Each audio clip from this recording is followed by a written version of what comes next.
आज ही डाउनलोड करें और अपने पसंदीदा शोज का आनंद लें। दुनिया भर के शातिर लोग मेरे ही किस्मत में लिखे हुए हैं।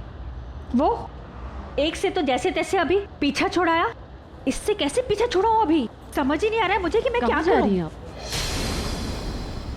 राज भैया से मिलने? तुम मेरा पीछा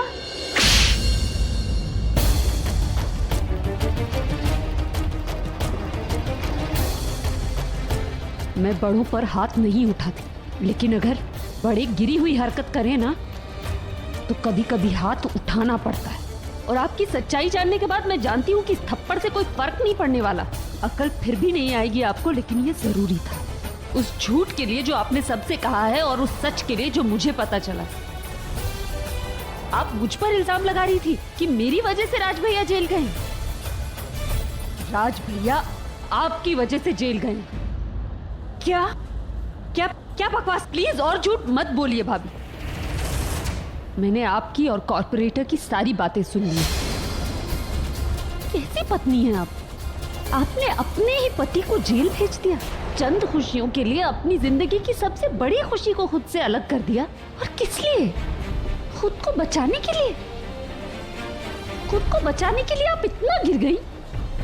इतना झूठ बोलकर क्या मिला आपको? कुछ नहीं पाया आपने, सिर्फ गवाया है अपना सुख चैन, अपने पति की इज्जत और अब उनका भरोसा भी खो देंगी आप जब उन्हें ये पता चलेगा कि आपकी वजह से उनकी जिंदगी भर की कमाई हुई इज्जत खो गई। तब भी शायद आपको शर्म नहीं आएगी। शर्म उन्हें आएगी कि आप उनकी बीवी हैं। आपको अपने माँ होने तक का ख्याल नहीं आया कि आपके बच्चों का क्या होगा। उनके फ्यूचर के लिए उनके पिता को आप उनसे अलग कर रही हैं। तब उनसे नजरें मिला पाएंगी आप? माँ या पत्नी तो छोड़िए, आप इंसान कहलाने के लायक नहीं हैं। और मैं कितनी बेवकूफ थी जो आपसे मदद मांग रही थी। आप तो खुद मुझे बर्बाद करना चाहती हैं। आपने मेरा नाम लेकर सुरेश को ट्यूशन के लिए मनाया। उसके बाद जब घर पर कोई नहीं था तो सीढ़ियों पे बंटी और बबली के खिलौनों से बॉल बेरिंग्स निकाल कर डाले ताकि मैं गिर जाऊं। और नहीं भाभी, आपकी पहली गलती कि आपने राज भैया को जेल भेजा और दूसरी गलती आपने मुझे फंसाया। आप कैसे कर सकती हैं ऐसा? खुद को बचाने के लिए आप इतना गिर जाएंगी, मैं सोच भी नहीं सकती। आपके साथ जो ये हो रहा है ना, सही हो रहा है।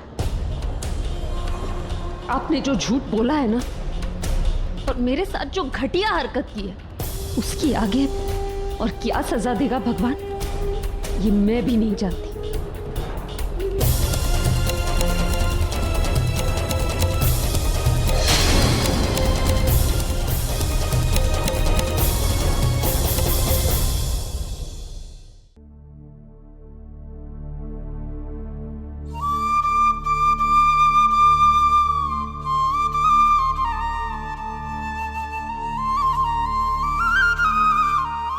पता नहीं बुलबुल ने मुझे इस मंदिर में क्यों बुलाया।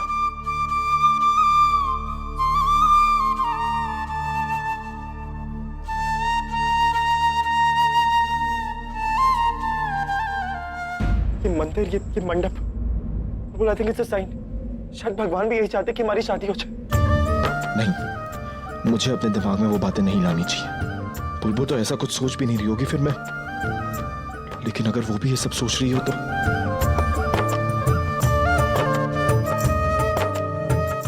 सॉरी पूरब, आने में थोड़ी देर हो गई। बुलबुल वो सब तो ठीक है, पर तुमने मुझे इस मंदिर में क्यों बुलाया? बताती हूँ, पहले ये देखो। बुलबुल ये क्या है? पूरब ये वही नंबर है जिस नंबर से एमएमएस आया था। शायद प्रज्ञा दी के कुछ काम आ सके।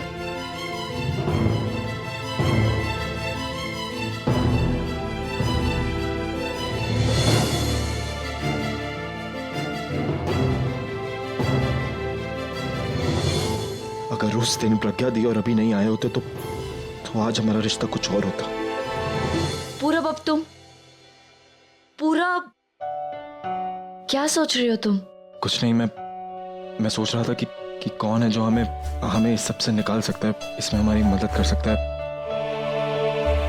हाँ, संदीप। ये कौन है? बुलबुल, संदीप मेरा दोस्त है और वो अच्छे से पता लगा सकता है कि इसके पीछे किसका हाथ है। बुलबुल तुम इन्हें एकदम सही टाइम पे लाई हो। मैं अभी जाके संदीप को देता हूँ, वो पता लगा लेगा कि ये आदमी कौन है। जैसे ही कुछ होगा मैं तुम्हें फोन करके बताता हूँ। ओके, ये लो, अपना ख्याल रखना।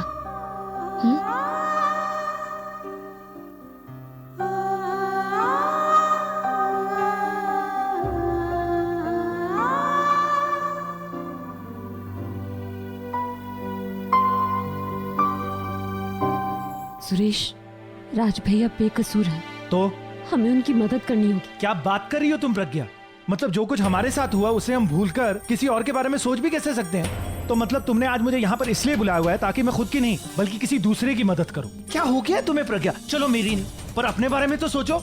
तुम्हें अपने घर वालों के सामने खुद को बेकसूर साबित करना है प्रज्ञा, खुद को, उस राज को नहीं। सुरेश देखो, झूठ कितना भी बड़ा हो वो सच को दबाए तो नहीं रख सकता ना। एक दिन सच्चाई बाहर आ ही जाएगी और मैं भी बेकसूर साबित हो जाऊंगी और तुम भी। लेकिन राज भैया, उनकी मदद करने वाला कोई नहीं है और वो एक ईमानदार इंसान है जो सिर्फ अपनी बीवी की लालच का शिकार बन गए हैं। उनके जैसा ईमानदार और सच्चा इंसान अगर बिना गलत हुए सजा भुगतेगा ना तो उनका सच्चाई पर से विश्वास उठ जाएगा। एक बात बताओ प्रज्ञा, मैं उसकी मदद क्यों करूं? वो अभी भी तो है, अभी भी तो उसकी मदद कर सकता है। मैं जानती हूँ कि मुझे शायद उनके पास जाना चाहिए था और मेरे कहने पर शायद वो राज भैया की मदद करने भी चले जाए, लेकिन तुम जानते हो ना उनकी पुलिस वालों से बनती नहीं। अगर वो मदद करने भी गए तो शायद अपने लिए ही कोई नई मुसीबत मोल ले लेंगे। इसलिए मैं नहीं जा सकती उनके पास और इस वक्त उनका दादी के पास होना ज्यादा जरूरी। सोच लो प्रज्ञा, इस वक्त अगर किसी ने हमें बात करते हुए देख लिया ना तो इस मामले में वो आग में घी का काम करेगा। सुरेश देखो, अगर हम गलत सोचेंगे तो गलत ही होगा ना। और राज भैया तुमको भाग्य की वजह से जेल में है तो कहीं ना कहीं उनके जेल में होने की वजह मैं भी हूँ, इसलिए मुझे तो उनकी मदद करनी ही चाहिए ना सुरेश। और वो जेठ है मेरे, अपने ही परिवार के किसी सदस्य को मुसीबत में कैसे देख सकती हूँ सुरेश? हमें उनकी मदद करनी ही है। कहाँ जाना है? पुलिस स्टेशन जाना होगा पहले। चलो। Thank you.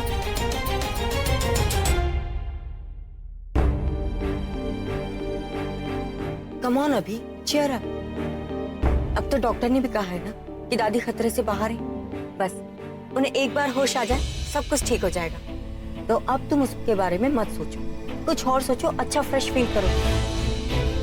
चलो ना, यहाँ पास में एक नया लाउंज खुला है, वहां जाते कॉफी पीने।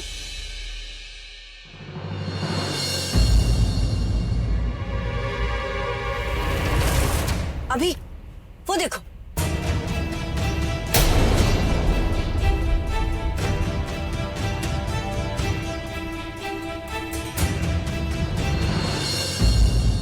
अभी तुमने इसे 24 घंटे दिए थे अपने आप को इनोसेंट प्रूव करने के लिए, पर यहाँ तो ये कुछ और ही प्रूव कर रही। वैसे भी इसके पास अभी कुछ ही घंटे बचे। अगर ऐसे टाइम वेस्ट करती रही तो कुछ साबित नहीं कर पाएगी।